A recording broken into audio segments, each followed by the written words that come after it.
నిర్గమాకాండం 23వ అధ్యాయం 13 చదువుదాం. నేను మీతో చెప్పిన వాటన్నిటినీ జాగ్రత్తగా గైకొనవలెను. వేరొక దేవుని పేరు ఉచ్చరింపకూడదు, అది నీ నోట నుండి రానియ తగదు. ఇక్కడ ఉచ్చరించకూడదనే అర్థం ఏంటంటే, మనకు ఇచ్చే అర్థం ఉచ్చరించకూడదంటే దేవుళ్ళ పేరు జపిస్తూ కొన్ని పనులు చేస్తారు చూసారా, అది ఉచ్చారణ, నమ్మడం. ఇక్కడ ఉచ్చారణ అంటే ఏంటంటే దీని అర్థం దేవత పేర్లు ఎన్నడూ పలకూడదని కాదు, ఆ మాటలు నోటంటే రాకూడదని కాదు. దీని అర్థం ఏంటంటే ఆ పేరుని నమ్మి పలకడం. కొన్నిసార్లు మీరు చూసారా, మన క్రైస్తవుల్లో కూడా కొన్ని పనులు చేస్తున్నప్పుడు కూర్చుని లెగిస్తున్నప్పుడు ఆ ఉచ్చారణ ఇస్తుంటారు కదా, నమ్మి పలుకుతుంటారు. కొన్ని పనులు చేస్తున్నప్పుడు ఆ ఉచ్చారణ ఆ దేవుడి పేరు చెప్పడం.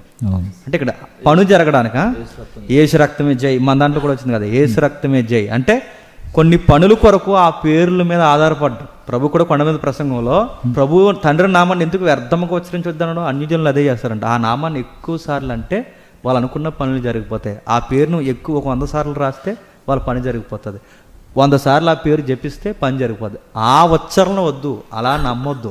అంటే సహాయం కొరకు పేరు ఉచ్చరించొద్దు, అది ఉచ్చారణ. అంతేగాని ప్రవక్తలు ఉచ్చరించారుగా నేను ఉచ్చరిస్తాను, నువ్వు మళ్ళీ ప్రవక్తలను కూడా వదలలేదు, ఇంకా అపోస్తులను వదలలేదు, ఇంకా దానియేలు గారిని వదలలేదు, ప్రవక్తలు ఉచ్చరించారుగా. అంటే ఇక్కడ ఉచ్చరణ ఏంటి విషయం చెబుతున్నాడు. ఈ వ్యక్తి ఉచ్చరించలే, జై కొట్టారు. అది ఉచ్చారణకి జై కొట్టడానికి చాలా తేడా ఉంది కదా. అదే సహాయం కొరకు, నడిపింపు కొరకు, స్తుతి చేయడం కొరకు, కృతజ్ఞత కొరకు కొట్టేదే ఉచ్చారణ. ఆ ఉచ్చారణ చెయ్యొద్దు అన్నాడు. అవును.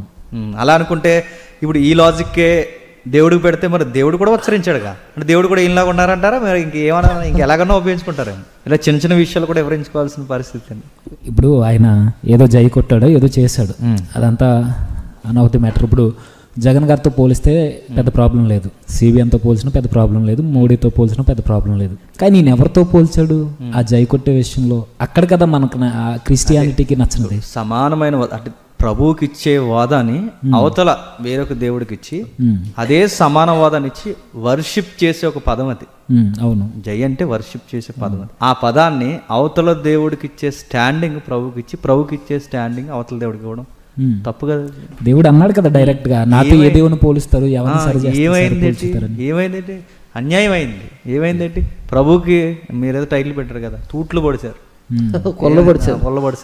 అదే విషయం. జై జగన్ అంటే జగన్ ఫాలోవర్స్. ఇక్కడ ఇంకో మాట, నిజంగా క్రిస్టియన్ జై అని ఒక మనిషికి జై కొడతాడా? ఒక పొలిటీషియన్కి ఒక క్రిస్టియన్ జై కొడతాడా? మరి చెత్త లాజిక్ ఏంటి? అదే మనం చెప్పిన ప్రసంగంలో కూడా ఒక క్రైస్తవుడు దేవుని మీద ఆధారపడి బతికినప్పుడు రాష్ట్రంలో చంద్రబాబు గారు గెలిచినా, జగన్ గారు గెలిచినా, సెంటర్లో మోడీ గారు గెలిచినా, ఇంకెవరైనా గెలిచినా మనకి ఈ గెలుపాటల మీద మన మనసు ఉండదు. మనసు ఎప్పుడు ప్రభు మీద ఉంటుంది. అదే కదా మన విషయం.